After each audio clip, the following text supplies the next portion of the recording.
Okay, Ramblers, let's get rambling. Hi, everybody. Hi, Dr. Nick. Some dumb guy here with a box. You know what that means. Thank you, each and every both of you, for joining me on another episode of Some Dumb Buys. We celebrate the buying, the owning, and the collecting, then ultimately the watching of the glories of physical media. Today's box is brought to you by our good friends over at Deep Discount. I got some stuff. You want to see?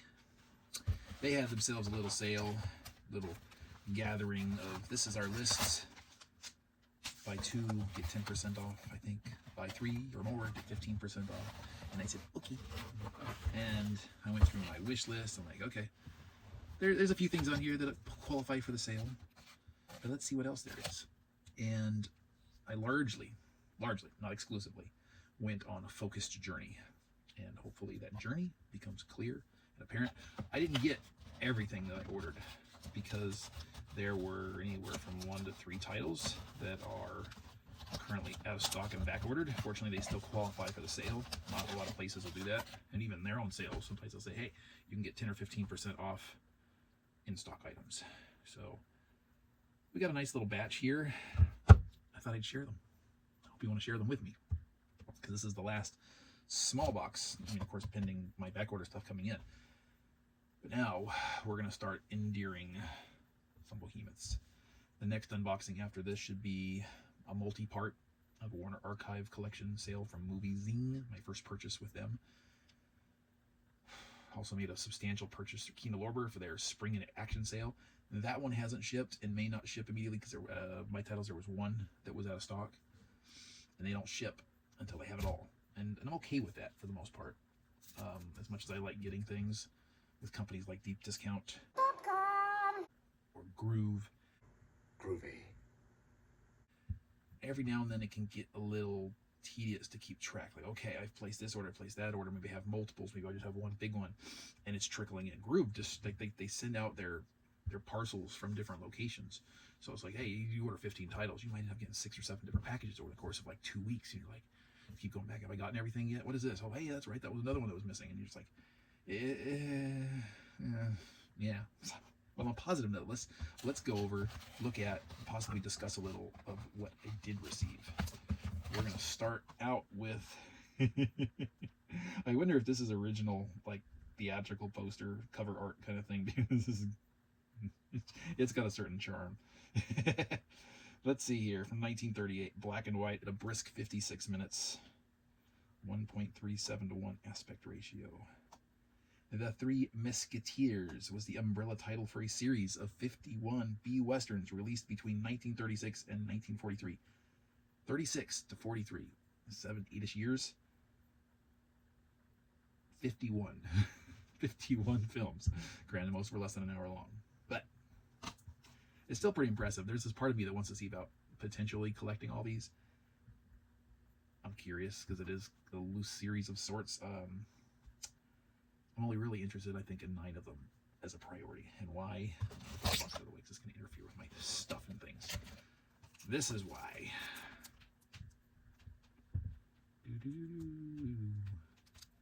This is Santa Fe Stampede, starring John Wayne, Ray Corrigan, and Max Terhune as the Three Musketeers.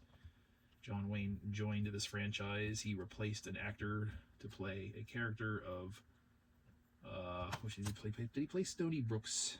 I think so. 1938, John Wayne took over for Robert Livingston as Tony Brooks and starred in 8 Musketeers films between 1938 and 1939. Oh, yes, look at that. It's quaint. It's got some charm. But I own 2 of the either 8 or 9 of this particular series, and not only were they elated that they had them all, like within their inventory, but that all of them applied on that sale. So I was like, okay, went down my list. Like, which ones do I need? Okay, put them all in there. Okay, 2 or 3 of them were back ordered. Okay, cool, whatever. But I got this sale. It's got a little bit of dust on them. They've been sitting in the warehouse for a little while. It's been a while since I bought a Blu-ray from a retailer to have it be dusty. Number 2, 1939, black and white. See, another 56 minutes. John Wayne, Roy Corrigan, Max Terhune as the Three Musketeers. This one be the Night Riders. Talking car, not included.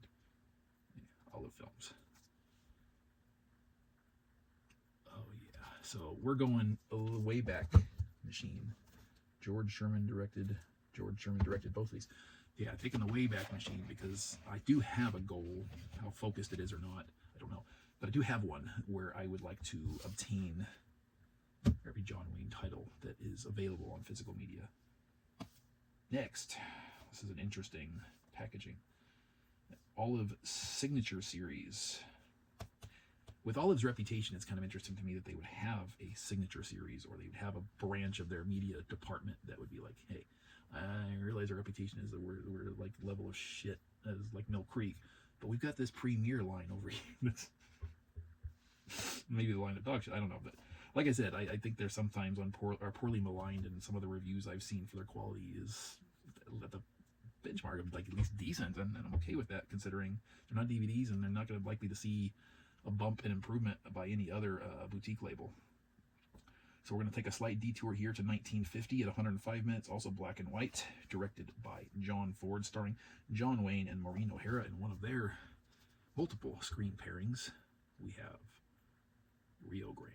Now there were two different versions of Rio Grande available on the website, and I think I compared the ratings for video and audio quality between the two, and I think this one was slightly higher, so I went with it. I said it was interesting packaging. It's got an outer side release sleeve with a standard case on the inside, but what made it exceptionally strange to me is I don't know if you tell, but it's like the case, the outer shell is deeper than the actual case, so it's recessed by like almost 1/8 of an inch in there. Interesting. So far, these are all blind buys, by the way, just because we're here. Now we'll get back on track. John Wayne, Roy Kerrigan, and Raymond Hatton. These two had Max Terhune. Maybe Raymond Hatton was one of the other actors that rotated in and out. Also directed by George Sherman, like the others. This is from 1939, black and white, 57 minutes. This one here, I'm going to have to refresh my memory. This one may or might have two separate titles. It was a bit confusing to me. I'll explain why in a second. Frontier Horizon. Now, I was looking at the listing for John Wayne, his titles, or the entire listing rather, for the Three Musketeers. And there's a little section like, okay, these are the titles John Wayne did. And it listed this Frontier Horizon, but at the same time it listed it as having an alternate title. And ironically, I'm trying to remember how it played out. There was another title John Wayne did, another Western, the exact same title. So it's like, officially, he's got two different Westerns in his filmography, two different films, years apart, with the exact same title. And I was like, that's confusing for some people, huh? A little bit. Okay, again, detour from 1942, black and white at 102 minutes. Nominated for 3 Academy Awards, 1942 for music, sound recording, and special effects. It might be fascinating to check out what a 1942 Academy Award winner, or what Academy Award nominated special effect looks like, if you know what I mean. What qualifies as a special effect that's in that high regard in 1942. Directed by the great and underrated David Miller. We've got John Wayne, and I don't see another actor's name listed here. Okay, we've got John Carroll and Anna Lee. Okay, what do we have here? We're running like way too long for as brief as this should be. We have the Flying Tigers. I just want to say, I dig this cover artwork. I think that's swell. It is swell. Ooh, we're veering way off course. Remember I mentioned earlier, we're not going entirely exclusive here. Once they said God himself couldn't sink her. Now they say no man on earth could raise her. It's a Shout Factory title. I finally picked this one up after putting it off for a long time because I think Imprint is coming out with a release on it, and screw their excessive packaging, excessive production values that they just completely overblow and overprice their physical releases to the point it's like, with very few exceptions, I don't see a reason to buy anything from them if it's available through other sources, because by the time you get through with what you're paying for the absolute little value you're going to actually get for that price tag, you can get multiple titles of something else elsewhere. And Shout Factory had already done this. This film from 1980, color 114 minutes, based on a Clive Cussler novel, if memory serves. This is Raise the Titanic.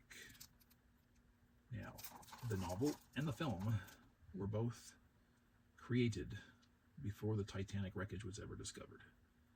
So, the premise here is based on some erroneous eyewitness accounts of survivors who claim they saw the Titanic sink intact in one piece, which we discovered after the fact that it did not. So, some interesting historical inaccuracies will be in play here, but it still sounds like a fascinating topic to say, hey, there's something on this wreckage that a lot of people want, and a race against the clock to bring it to the surface, not just by itself, but within the confines of the entire ship. Maybe. Kind of a Titanic guy, so it's like, you know what, just, yeah, kind of had to. Documentaries. Had to do the documentaries because we, like Mr. Wayne here, we endeavor to achieve completion of a specific library of filmography. And this is a range of documentaries from 1942 to 1945, both black and white and color, totaling 310 of the minutes. Frank Capra's World War II documentaries in one bundle. I think this is all of them. I have to look into it to be sure. There might be extraneous ones. Mr. Capra Goes to War. Took a break from Hollywood filmmaking to create, produce, and film United States war propaganda documentaries to get the hype train going. And when he returned after the war, he was never quite the same filmmaker, unfortunately. No more Mohicans. So let's wrap it up with this last one. Applicable, but not quite in the realm of. So we have John Wayne and Rock Hudson. 20th century film. We have... When does come out? When? Come on. Oh, 118 minutes. Man, don't do this to me. It looks later. I'm putting this maybe early 70s. I've got a 2023. Oh, this is a Mill Creek release too. It's so weird. The Mill Creek printing is not on the spine as it normally is. It's in the very bottom back corner. Content advisory warning contains tobacco depictions. 2023, ladies and gentlemen. A content advisory contains tobacco depictions in a rated G film. Yep. Cowboys are smoking tobacco. We better put some context on that, you know what I'm saying? What have we come to? So glad they didn't censor the tobacco content. Or tobacco depictions, excuse me. We've got Undefeated. So we have run a complete gamut of classic film here. All but two are John Wayne titles. There's the Mill Creek logo hiding down here. Here's your tobacco advisory warning. Go yourself. No mention of Mill Creek here. Mill Creek. I shouldn't have actually bought this. I looked up this 20th Century Fox title. Again, so it doesn't happen too often, but every now and then I fail and I accidentally give the Rodent House my money. Those two are Paramount. These, wow. 5 out of these 8 are Paramount titles. I'm sorry, 5 out of 8 are Paramount titles. The other two, I don't know who did the Capra thing. It's just Olive Films, but I don't know who the actual studio was that produced those. Raise the Titanic, Shout Factory, but I don't know who the actual studio was. Yeah. Okay. There we have it. So I've gained three Musketeers titles, bringing my total to 8 or 5. And no, I gotta find out if there's actually 8 or 9. I should have them all in order regardless. So in due course, we'll see them all. They're pretty consistent here too. In fact, let me show you something real quick. Noticing a trend that many of this particular classic John Wayne type stuff are made by Olive, but yeah, you'd think there'd be more interest for a more legit, sincere boutique label to pick up classic John Wayne titles. I mean, it's John Wayne, right? But my regular viewers, all 2 or 3 of you, will appreciate or recognize my appreciation for stuff like this. This is so far all my 3 Musketeers titles. There's at least what I call a sincere attempt at a consistent spine design. Same general styling and fonting, and same height, logos, all the good stuff. Not always the same colors, background and font, but that's okay. I don't mind a little individuality, but some thematic consistency, particularly on spines, it really works wonders for me for my shelf appeal. You know what I'm saying? It just does. It looks beautiful on the shelf. Maybe you get a large batch for one particular boutique label, Kino Lorber, or I guess what the Shout Select titles do it. Criterion Collection, Vestron Video, definitely Warner Archive, although they have a few exceptions. Even these, they're not all that appealing or attractive per se, but Warner Brothers does this with they have a little, small inventory of 2-packs. It's always the same kind of a simulated metallic gray, the same kind of font for the title. So, although not overly attractive in its design, still maintains that consistency, which is happiness for me. Anyway, what'd you think? Sorry for the excessive rambles. I thought I'd be quick and fast because it's getting late. I'm gonna go to bed. My brain's so instead of me wanting to barrel through it like I did my previous one because it was late, this one it like tire brain meanderings and wandered off quite often and at length. So I hope you at least appreciated what I had to present. I hope you got thoughts and opinions on them that you can put in letters and typings with your fingers in this lovely word box below. As far as what you think of these, did you pick up anything for your own personal library since last we spoke? Throw it on there, share. Like to hear when people have bought and or seen the same things I have sometimes.